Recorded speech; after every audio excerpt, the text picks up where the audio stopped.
Welcome to the Tech Egg. Don't get scrambled. Enjoy the video. You'll start by turning on Dictate in Excel because it handles punctuation and spacing for you. First, make sure you're signed into Office 365 and your microphone is connected and shows input.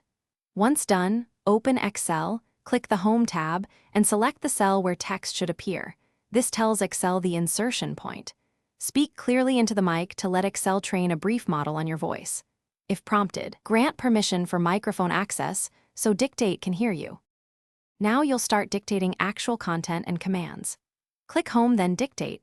The red dot means Excel is listening.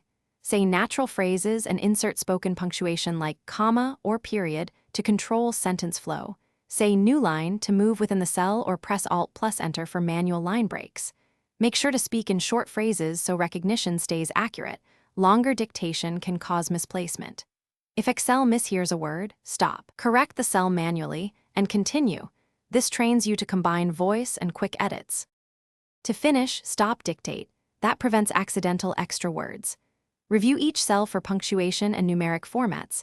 Excel voice typing excels at pros but may not enter complex formulas correctly, so type or adjust formulas yourself. Once done, save the workbook. If speech isn't recognized or words are wrong, check the microphone connection, reduce background noise, confirm language/region in Excel, and ensure you're online. Then restart Dictate. If problems persist, sign out and back into Office to refresh the service. Thanks for watching. Consider subscribing if I helped unscramble your problems.